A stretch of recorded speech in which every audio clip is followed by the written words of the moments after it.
ni dañoo daal di bëgg li nga xam moo di amnistie tey ñu dikkaat bëgg di bëggatuñ ko quel est l'intérêt.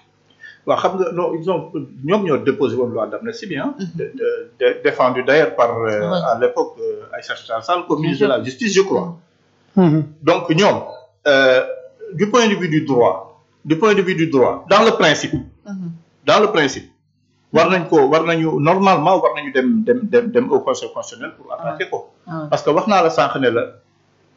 y a une loi portant amnistie 2024 ñu voté ko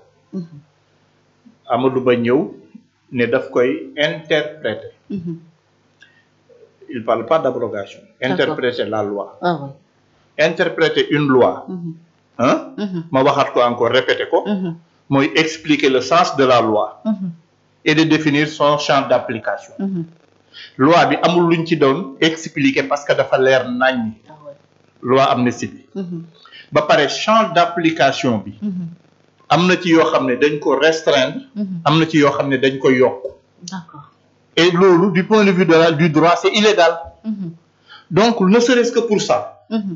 ñoom pour ñu défendre seen loi initiale bi nga xam ne moo doon loi portant amnistie en 2024 dans le principe dañu war a normalement dañ ko war a attaquer au conseil constitutionnel d'accord pour inconstitutionnalité léegi nag c'est au conseil constitutionnel maintenant de trancher mais loolu ñoom ci ñoom la des d'accord en tout cas ils ont 6 jours pour le faire pour attaquer la loi Amadou Ba bien sûr au conseil constitutionnel je ne sais pas s'ils vont le faire ou pas si ils vont le faire bien sûr pour un peu rek rebondir ci li ñu doon wax sànq ci le bilan de Macky Sall je précise moi je défends pas Macky Sall je défends pas Macky Sall bien sûr étant quand bien même je serai parmi les membres fondateurs de la coalition qui l'a porté au premier tour en 2012 membre fondateur Macky 2012 là où j'ai occupé des responsabilités yu bare ci coalition boobu ñi nga xam ne déposé nañ seen récépissé pour que Macky puisse être candidat au conseil constitutionnel man mii ci laa bokk d'accord à l'époque ok donc de 2012 à presque avant les élections là donc j'étais avec le président mais gis ne ce qu'on a appelé ici au Sénégal le bilan immatériel moo taxoon man ma am problème ak moom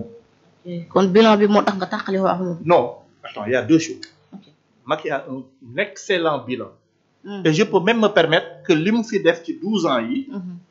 comparé ak li fi yeneen présidents yi defoon xëy na le contexte est différent comparé à ce ak yi fi yeneen présidents yi defoon il n'y a pas photo bilan Macky moo raw fuuf seen bilan ñoom d'accord mais boo demee ba ci benn moment muy le parti APR muy la coalition dont j'ai eu à faire partie Benno Bokk Yaakaar mu amoon yenn problème d'orientation yi mu mel ni boo que régime bu nekk en fin de mandat da ngay multiplier ay erreurs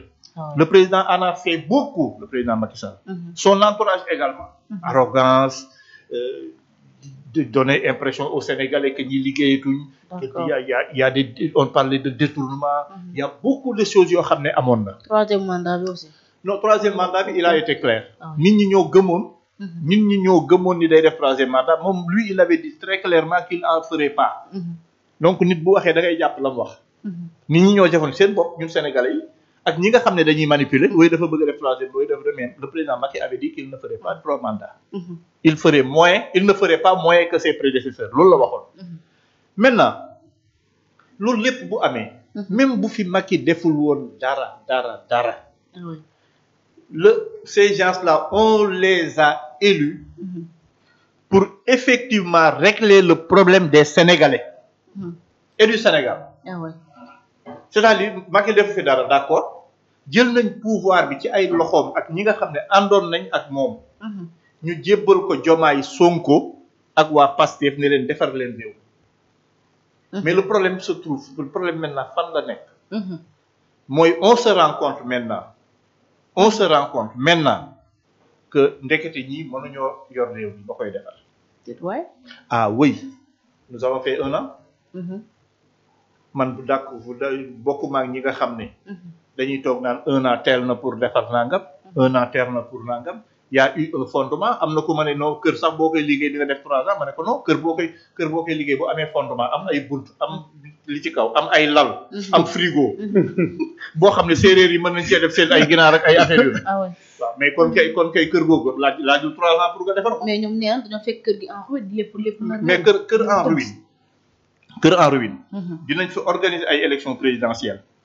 ci ay milliards a koy def organiser fi élection présidentielle 18 heures sa concurrent yëpp woola de la gagné nga ñoo ngi lay remercier après 2 mois 3 mois après yow ci sa bopp nga organiser ay élections législatives balaa ñoo tëdd ñu am résultat yi